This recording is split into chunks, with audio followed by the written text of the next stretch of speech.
সূরা লুকমান।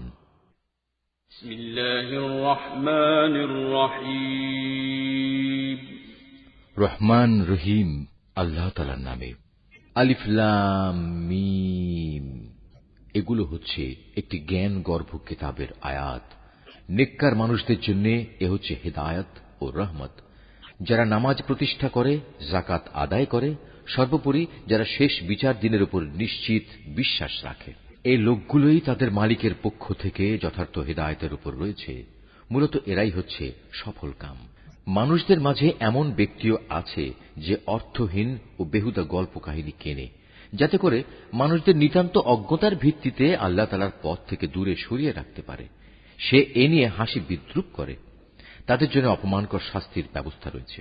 যখন তার সামনে আমার আয়াতসমূহ তেলাওয়াত করা হয়, তখন সে দম্ভ ভরে মুখ ফিরিয়ে নেয়, যেন সে কখনো তা শুনতেই পায়নি, আর কান দুটি যেন বধির।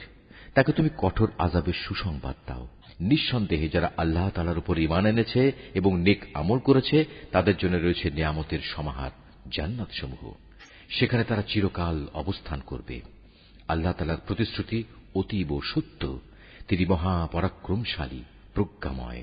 তোমরা দেখতে পাচ্ছ, তিনি আসমান সমূহকে কোন স্তম্ভ ছাড়াই পয়দা করেছেন।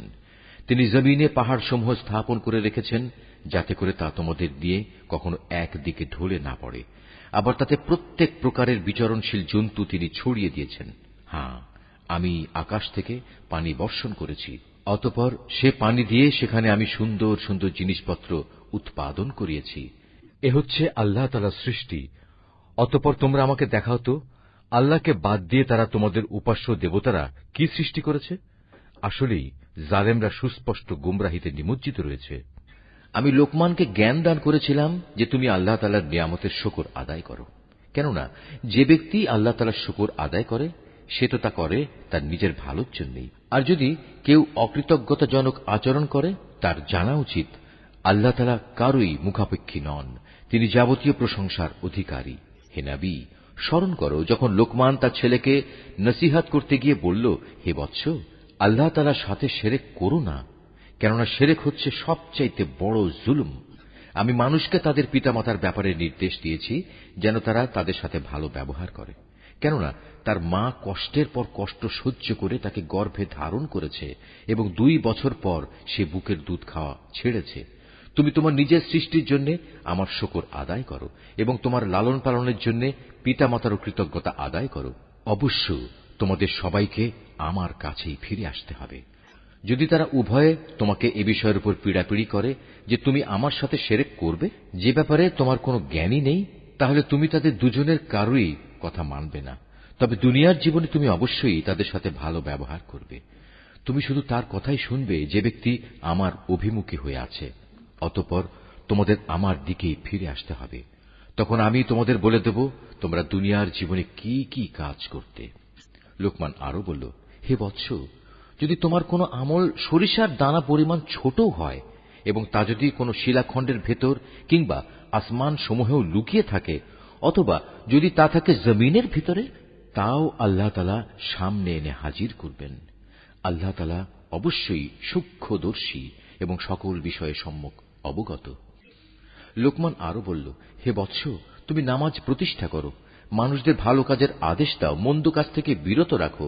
তোমার উপর কোনো বিপদ মুসিবত এসে পড়লে তার উপর ধৈর্য ধারণ করো। বিপদে ধৈর্য ধারণ করার এই কাজ নিঃসন্দেহে একটি বড় সাহসিকতাপূর্ণ কাজ। হে বৎস, কখনো অহংকার বশে তুমি মানুষদের জন্য তোমার গাল ফুলিয়ে রেখে তাদের অবজ্ঞা করো না এবং আল্লাহর জমিনে কখনো ঔদ্ধত্যপূর্ণভাবে বিচরণ করো না, কেননা আল্লাহ তাআলা প্রত্যেক ঔদ্ধত অহংকারীকেই অপছন্দ করেন। হে বৎস, জমিনে চলার সময় তুমি মধ্যম পন্থা অবলম্বন করো। তোমার কণ্ঠস্বর নিচু করো, কেননা সব আওয়াজের মধ্যে সবচাইতে অপ্রীতিকর আওয়াজ হচ্ছে গাধার আওয়াজ। তোমরা কি একথা কখনো চিন্তা করে দেখনি?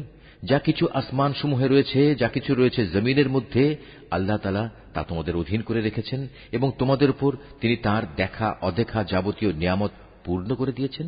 কিন্তু এ সত্ত্বেও মানুষের মাঝে কিছু এমন আছে যারা আল্লাহ তাআলা সম্পর্কে অর্থহীন তর্ক করে। তাদের কাছে না আছে তর্ক করার মতো কোনো জ্ঞান, না আছে কোনো দীপ্তিমান গ্রন্থ। আর যখন তাদের বলা হয় আল্লাহ তাআলা যা কিছু নাজিল করেছেন তোমরা তার অনুসরণ করো, তখন তারা বলে, আমরা কেবল সে বস্তুরই অনুসরণ করব যার উপর আমরা আমাদের বাপ দাদাদের পেয়েছি। কিন্তু শয়তান যদি তাদের বাপ দাদাদের জাহান্নামের আযাবের দিকে ডাকতে থাকে, তাহলেও কি এরা তাদের অনুসরণ করবে? যদি কোনো ব্যক্তি সৎ কর্মশীল হয়ে আল্লাহ তাআলার কাছে নিজেকে সম্পূর্ণ সঁপে দেয়, তাহলে সে যেন মনে করে এর দ্বারা একটা মজবুত হাতল ধরেছে, কেননা যাবতীয় কাজকর্মের চূড়ান্ত পরিণাম আল্লাহ তাআলার কাছে। যদি কেউ কুফরি করে, তবে তার কুফরি যেন হে নবী তোমাকে দুশ্চিন্তাগ্রস্ত না করে, কারণ তাদের তো আমার কাছেই ফিরে আসতে হবে। অতঃপর আমি তাদের বলে দেব দুনিয়ায় তারা কি আমল করে এসেছে। অবশ্যই আল্লাহ তাআলা মানুষের অন্তরে যা কিছু লুকায়িত আছে সে ব্যাপারে সম্যক অবগত রয়েছেন। আমি তাদের স্বল্প সময়ের জন্য কিছু জীবনোপকরণ দিয়ে রাখব, অতঃপর আমি তাদের কঠিন আযাবের দিকে টেনে নিয়ে যাব। তুমি যদি তাদের জিজ্ঞেস করো আসমান সমূহ ও জমিন কে পয়দা করেছে, তারা অবশ্যই বলবে, হ্যাঁ, আল্লাহ তাআলাই সৃষ্টি করেছেন। তুমি বলো, সমস্ত প্রশংসা আল্লাহ তাআলার জন্য। কিন্তু তাদের অধিকাংশ মানুষই বোঝে না। আকাশমালা ও পৃথিবীতে যা কিছু আছে তা সবই আল্লাহ তাআলার জন্য। অবশ্যই আল্লাহ তাআলা সব ধরনের অভাব মুক্ত এবং তিনি সমস্ত প্রশংসার মালিক। জমিনের সমস্ত গাছ যদি কলম হয় এবং মহাসমুদ্রগুলোর সাথে যদি আরো 7 সমুদ্র যুক্ত হয়ে তা কালি হয়, তবুও আল্লাহ তাআলার গুণাবলী সম্পর্কিত কথাগুলো লিখে শেষ করা যাবে না। নিশ্চয়ই আল্লাহ তাআলা পরাক্রমশালী ও প্রজ্ঞাময়।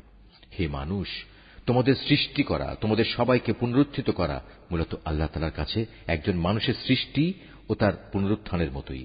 নিঃসন্দেহে আল্লাহ তাআলা সব কিছু শোনেন এবং দেখেন। তুমি কি চিন্তা করে দেখোনি আল্লাহ তাআলা কিভাবে রাতকে দিনের ভেতর প্রবেশ করান, আবার দিনকে রাতের ভেতর প্রবেশ করান? কিভাবে তিনি সূর্য ও চন্দ্রকে তাঁর হুকুমের অধীন করে রাখেন? প্রত্যেক গ্রহ উপগ্রহ আপন কক্ষপথে এক সুনির্দিষ্ট সময় পর্যন্ত আবর্তন করতে থাকবে। নিশ্চয়ই তোমরা যা কিছু করো আল্লাহ তাআলা সে সম্পর্কে সম্যক অবগত রয়েছেন। এটাই চূড়ান্ত।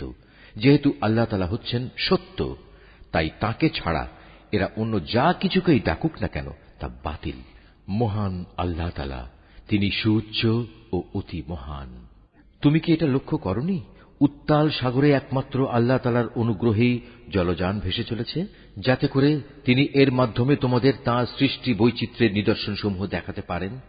অবশ্যই প্রতিটি ধৈর্যশীল ও কৃতজ্ঞ ব্যক্তির জন্য এতে অনেক নিদর্শন রয়েছে।